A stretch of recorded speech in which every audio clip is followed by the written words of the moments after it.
Hello जी। हर हर Mahadev. Welcome back to my YouTube channel. तो वैसे तो मैं अपने चैनल पे शॉर्ट्स वीडियोस ज़्यादा अपलोड करती हूँ, लेकिन मैंने सोचा कि आज एक लॉन्ग फॉर्म वीडियो बनाई जाए।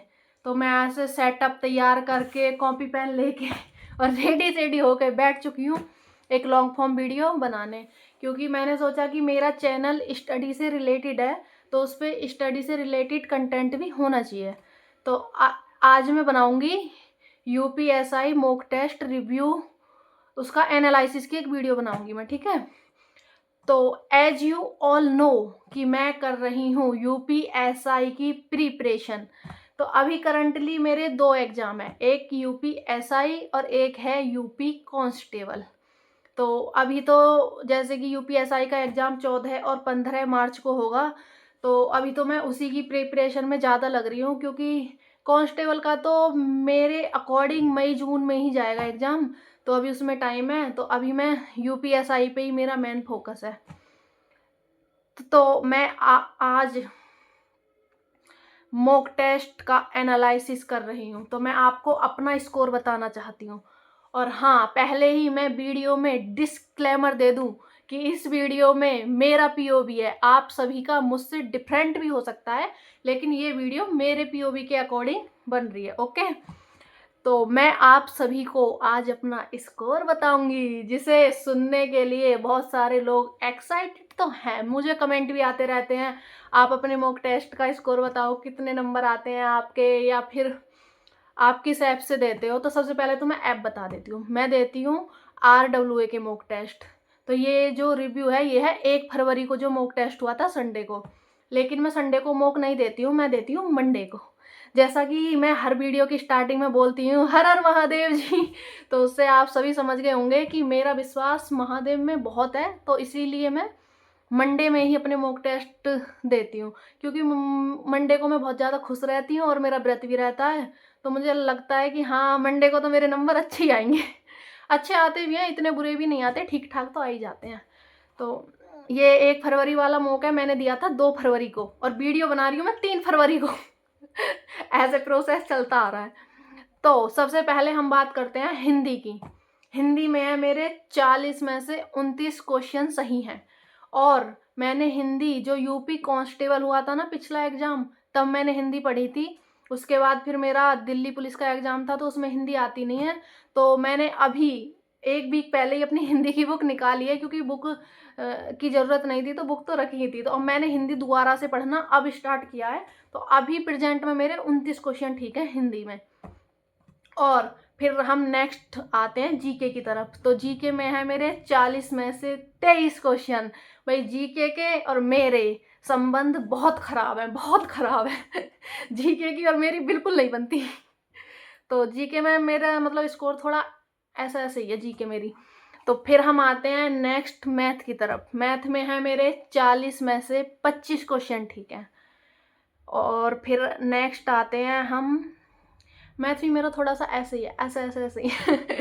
फिर हम आते हैं रीजनिंग में। रीजनिंग में है मेरे 40 में से 34 क्वेश्चन ठीक। रीजनिंग मेरी ठीक ठाक ही रहती है। वैसे रीजनिंग सबकी ठीक ठाक रहती है, इसमें कोई बड़ी वो नहीं है कि हाँ मेरी रीजनिंग अच्छी है, सबकी अच्छी होती है रीजनिंग। तो रीजनिंग में है मेरे 40 में से 34 क्वेश्चन ठीक है। और ओवरऑल मैंने कितने क्वेश्चन अटेम्प्ट किए थे? मैंने किए थे 160 में से 151 अटेम्प्ट किए थे। 9 क्वेश्चन मैंने छोड़े थे, क्योंकि टाइम नहीं बचा था। मैं भी अभी मेन देखो, यूपीएसआई के लिए मेन जो सबसे है वो है टाइम मैनेजमेंट। अगर आपने टाइम मैनेजमेंट कर लिया तो समझ लो आपने सब कर लिया। क्योंकि मैं मेरे अकॉर्डिंग जो मैं अभी अपना टाइम मैनेजमेंट करने की कोशिश कर रही हूँ, प्रोसेस में हूँ मैं भी अभी। तो मुझे ऐसा लगता है कि हिंदी और जीके ये आपको आधे घंटे में ख़त्म कर देनी चाहिए, मतलब 30 मिनट दो आप अपने हिंदी और जीके के लिए, क्योंकि दोनों ही थ्योरी हैं और बस तुम्हें पढ़ना है और आंसर लगाना है, पढ़ना है आंसर लगाना है। अब वो ये आता है तो लगा दो, और नहीं आता तो तुक्का मार दो, नेगेटिव थोड़ा ही है। ठीक है। और बाकी आप अपना 1.5 घंटा निकालो मैथ और रीजनिंग के लिए, ठीक है। मैथ और रीजनिंग में क्योंकि सॉल्व करना होता है, तो उसमें अच्छा खासा टाइम चाहिए। तो टाइम मैनेजमेंट ये मेरे पीओवी के अकॉर्डिंग आपको उतना करना चाहिए, आधे घंटे में दोनों सब्जेक्ट खत्म करो और 1.5 घंटा बाकी के 2 सब्जेक्ट के लिए।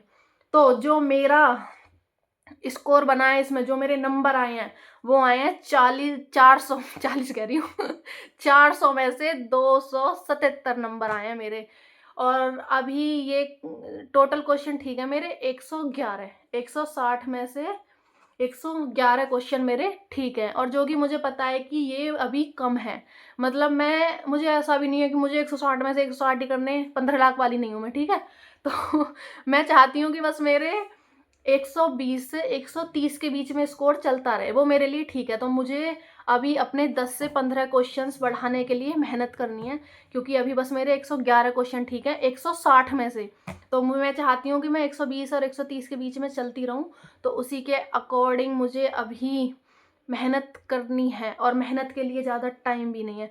आपको पता ही है कि एग्ज़ाम मार्च में ही है, और फरवरी तो 1 महीना मान लो बस, आप 1 महीना ही है आपके पास। 1 महीने में आपने जो करा कर लिया, फिर तो जो भी करेगा रिजल्ट ही करेगा, और रिजल्ट के बाद घर वाले करेंगे ठीक है। तो अगर ये मेरी आपको सलाह थी, वैसे तो एक बेरोजगार सलाह देता अच्छा नहीं लगता, पर तुम कौन से दरोगा हो, तुम भी तो भी बेरोजगार हो, तो एक बेरोजगार दूसरे बेरोजगार को सलाह दे सकता है। तो ये मेरी सलाह थी आपको कि टाइम मैनेजमेंट पे जरूर ध्यान देना, सबसे ज़्यादा फोकस करना टाइम मैनेजमेंट पे। क्योंकि अभी तो हम घर रिलैक्स माइंड से ऐसे बैठ के लगाते हैं, तो यहाँ तो हमें टाइम ज़्यादा भी लग सकता है, लेकिन जो एग्जाम में टाइम जाता है, ये समझ लो 2 घंटे तो तुम ऐसे करके जब ऐसे उठोगे ना, 2 घंटे खत्म ऐसे हो जाते हैं एग्जाम में। तो टाइम मैनेजमेंट पे अच्छा खासा फोकस करना। और यही मेरा एनालिसिस था यूपीएसआई के मॉक टेस्ट का। मैं लगाती हूँ हर जो भी संडे को आते हैं, मैं सभी मॉक लगाती हूँ, लेकिन मैं हर मॉक की वीडियो बनाने तो नहीं बैठूंगी। हेलो गाइस, आज मेरे मॉक टेस्ट का स्कोर देख लो, नहीं बनाऊंगी मैं सिर्फ आज ये एक वीडियो डाल रही हूँ फुल एंड फाइनल। हो सकेगा तो एक वीडियो मैं बाद में डाल दूंगी कि एग्जाम के टाइम पे मेरा स्कोर क्या आ रहा है, एक वीडियो में तब बना दूंगी अगर आप सब बोलोगे तो। अदरवाइज मेरा मन नहीं है अब और कोई मॉक टेस्ट पे वीडियो बनाने का, क्योंकि मुझे लगता है कि जो चीज़ आपको खुशी दे उसे दुनिया से छिपा कर रखो। और मैं प्रेमानंद को थोड़ा सा फॉलो करती हूँ, उन्हें आजकल मैं काफ़ी ज़्यादा मानने लग गई हूँ तो जैसा कि प्रेमानंद महाराज कहते हैं कि अपने कार्य को गुप्त रखो जब तक कि वो पूरा ना हो जाए। तो इसीलिए मैं अपनी पढ़ाई को थोड़ा सा ना ऐसे सीक्रेट ही रखती हूँ, मैं ज़्यादा बताती नहीं किसी को, और ना मैं अपने नंबर दिखाती हूँ, क्योंकि मुझे लगता है नज़र इज रियल, नज़र में मेरा बहुत विश्वास है, मतलब मैं नज़र को बहुत ज़्यादा मानती हूँ। तो इसलिए मैं अपने नंबर ज़्यादा बताना प्रेफर नहीं करती, लेकिन मुझे लगा कि एक वीडियो तो बनानी चाहिए। कभी तो मुझे अनपढ़ समझ लो भाई, पढ़ी लिखी हूँ मैं, थोड़ी बहुत तो हूँ पर पढ़ी लिखी हूँ तो मुझे लगा एक मॉक टेस्ट का रिव्यू तो मुझे दे ही देना चाहिए, कि जिससे तुम सबको भी पता चल जाए कि हाँ भाई मेरे इतने स्कोर आ रहा है अभी, और अभी मुझे कितना करना है। और हाँ, वो मैं वहाँ वीडियो में बोलना भूल गई थी, तो मैं यहाँ बोल देती हूँ। तो मैं स्क्रीनशॉट भी लगा दूंगी, वैसे मैं उंगली इधर कर रही हूँ और मैं लगा इधर दूंगी क्योंकि मैं नालायक हूँ तो आप मेरे स्क्रीनशॉट्स भी देख सकते हो, मैं स्क्रीनशॉट लगा दूंगी साथ के साथ ही, ठीक है। तो और एक मैं आपको सलाह देना चाहती हूँ, मतलब कि आप अब पढ़ाई करो, लेकिन शाम को 1 घंटा अपने लिए ज़रूर निकालो, ठीक है। दिन भर आप पढ़ाई करो, वो आपका टाइम टेबल है, आप दिन में पढ़ते हो, आप रात में पढ़ते हो, आप जब भी पढ़ते हो, तो आप रनिंग के लिए 1 घंटा ज़रूर निकालो। ज़रूरी नहीं है तुम रनिंग ही करो, तुम घूम के भी आ सकते हो, ऐसे इवनिंग वॉक पे निकल जाओ शाम को, लेकिन 1 घंटा अपने लिए ज़रूर दो। मैं पहले तो मैं लाइब्रेरी पढ़ती थी, लाइब्रेरी में ही जाती थी, लेकिन अभी मैंने लाइब्रेरी, एक तो सर्दी है और एक रीज़न ये भी है कि जिस लाइब्रेरी में मैं जाती थी ना, उसमें ना घंटों का हिसाब नहीं है, उसमें पूरे दिन का हिसाब है कि 12 घंटे बैठे रहो तुम, सुबह के 8 से शाम के 8 तक खुलती है, उतने ही उसी अकॉर्डिंग वो फीस वीस लेते थे, तो मुझे थोड़ी उनकी समझ नहीं आई, तो इसलिए मैंने वो लाइब्रेरी बंद कर दी। अभी मैं ढूंढ रही हूँ अच्छी एक लाइब्रेरी जो मुझे थोड़ा समझ आए, तो जल्दी ही लाइब्रेरी भी ज्वाइन करेंगे, लेकिन अभी मैं घर से ही पढ़ाई कर रही हूँ। तो दिन में जैसे मैं पढ़ाई करती हूँ, तो शाम को मैं जाती हूँ रनिंग करने, और मैं अपना बता देती हूँ कि मैं डेली 2 किलोमीटर की रनिंग करती हूँ।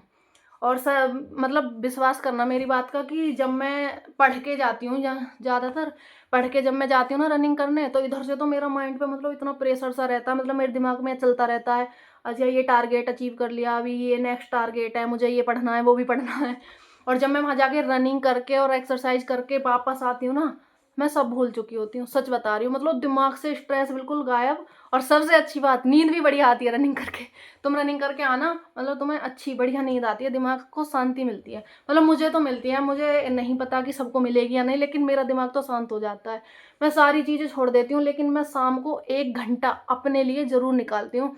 मैं वहाँ रनिंग करती हूँ, और किसी दिन मेरा रनिंग का मन भी नहीं होता ना, तो मैं वहाँ जाके पार्क में ऐसे ही बैठ जाती हूँ और मैं सोचती रहती हूँ, अच्छा ये पढ़ लिया, वो पढ़ लिया, मतलब अपने माइंड में एनालिसिस चलता रहता है। तो बस मेरी ये पर्सनल सलाह थी आपको कि 1 घंटा शाम को अपने लिए ज़रूर निकालो। मैं तो रोज़ जाती हूँ और मुझे अच्छा लगता है रनिंग करना या फिर घूमना, कुछ भी बोल लो। तो आज की वीडियो को यहीं ख़त्म करते हैं। और अगर आपको वीडियो अच्छी लगे तो like, share and subscribe to my YouTube channel. Okay, tata, bye bye, see you.